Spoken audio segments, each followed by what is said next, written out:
Zohar, Parashat Vayekel, Yom Sheni. Bilad Hashama Verazin de Botina Kadisha. Nous avons écouté ces mots, ces grands secrets de la bouche de Botina Kadisha, de cette lumière sainte. Et on parle bien sûr de Rabbi Shimon Bar Yochai.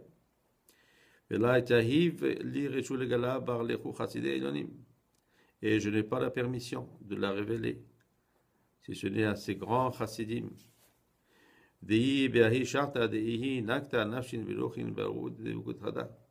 À ce moment-là, on parle de Nefilat Apaim, qui était juste après l'Amida.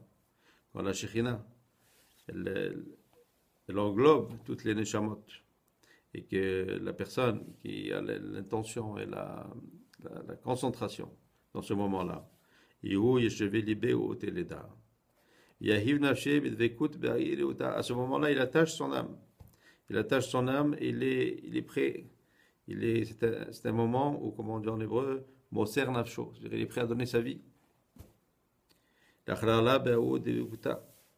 Pour qu'il puisse s'attacher à cette dévécoute-là, à cette union. Et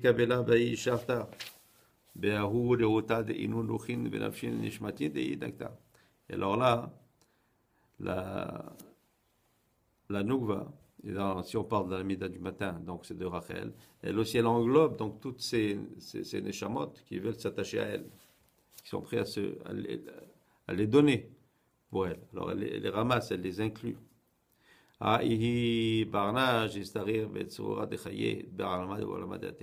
L'homme qui s'inclut dans ça, c'est celui qui s'attache à la vie dans ce monde-ci et à la vie dans le monde futur.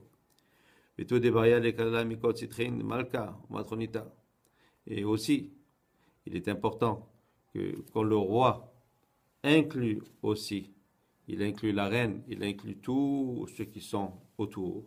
Hein? Et donc le matin, on parle de Parsuf Yaakov.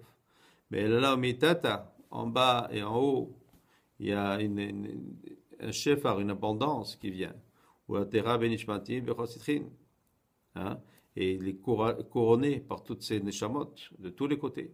Il est la Shekhinah, elle est couronnée par toutes les nefashot qui sont en haut, tous les neshamot plutôt qui sont en haut, toutes les âmes, donc les âmes qui sont déjà passées dans l'autre monde, et aussi dans les âmes qui sont encore dans ce monde-là. Et si vraiment l'homme a une bonne concentration et met son cœur dans ce qu'il dit, il me sort et donc il donne son âme, qu'il est prêt à donner son âme à ce moment-là.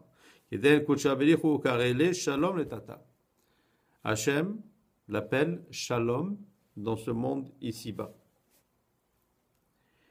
Pourquoi? Parce qu'il s'est attaché à la Séphira Yesod. La Séphira Yesod s'appelle Shalom. Shalom de là, comme il y a le Shalom en haut. Hein? Et c'est cette mida de Yesod, c'est elle qui inclut le féminin. Donc il appelle Shalom ici en bas, comme est écrit dans Shoftim. Vaikralo Hashem Shalom. Et toute sa vie, il est appelé Shalom.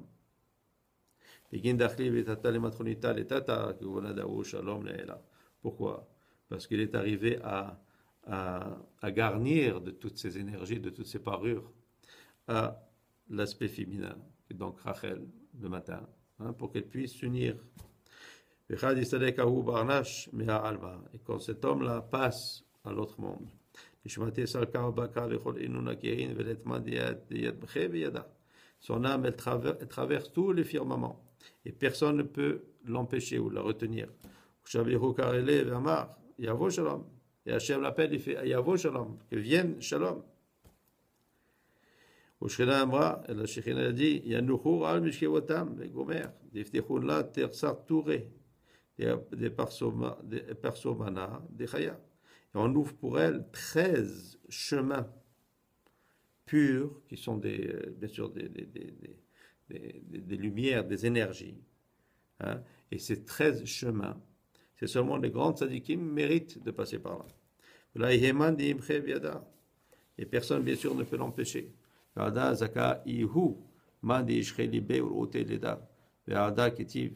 Alors, heureux celui qui peut mettre sa concentration et mettre son cœur dans ça. Quand il est beau, yavi eha. Et teroma Hashem legabe malkadela. C'est pour ça que quand c'est écrit, quand Nediv libo yevi eha. Donc on voit que Nediv libo veut dire qu'il met son cœur. Yevi eha, on parle de quoi? On parle bien sûr de la tefila et aussi particulièrement de la Hamida qui est suivie par Nefilat Afraim. Hein? Et qui yevi eha, on peut dire yevi eha qui l'amène cette tefila, mais il y a aussi qui l'amène la malka, qui l'amène la nougva. Comment est-ce qu'elle doit arriver et de quelle façon est-ce qu'elle doit arriver. Arrive Rabbi Abba avec Ali. Rabbi Abba a levé sa voix en pleurant. V'amar. Va'y Rabbi Shimon ad bechaim ve'ad bechena alach. Et il dit à Rabbi Shimon, voilà, tu es encore vivant et je prie et je pleure. Lor alach bechena. Et la bechena al chavaria ou bechena al alma. C'est pas sur toi que je pleure, mais je pleure pour tous les chaverim, pour tous les collègues et pour tout le monde entier. Quand tu partiras, qui c'est qui va nous éclairer? Rabbi Shimon, Rabbi Shimon, tu es comme une torche qui illumine en haut et en bas. Et avec cette lumière que tu amènes, ce feu que tu amènes en bas, tu éclaires tout le monde entier. Va à ce monde, quand la lumière de Rabbi Shimon va disparaître.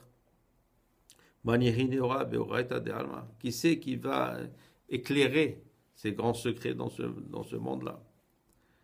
Bien sûr, on parle dans le temps où il n'y avait sûrement pas des livres comme on a aujourd'hui. Donc aujourd'hui, on a le Zohar. Alors on bénéficie de cet éclaircissement de Rabbi Shimon Yochai. Le fait d'étudier le Zohar, on s'attache à lui. Hein? Donc ce feu, on le rallume. Ou plutôt on le maintient allumé. Comme Rabbi Abba venachik le Rabbi Chia, Amarli, il en a avot techot yader. Rabbi Abba, il a embrassé la main de Rabbi Chia. Il dit, ces mots que tu as dit, Vada kucha berichu, chez Darni, Adachal itrabecha imechon, Zakar Holkei. Il dit, moi, qui ai eu le grand honneur que Hachem m'a permis d'être associé avec vous. Comment est grand mon mérite?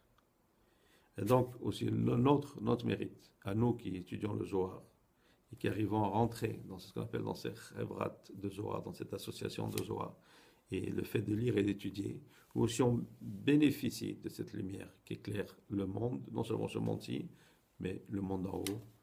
Que Hachem donne la force de continuer. Au Hachem, Amen. Amen.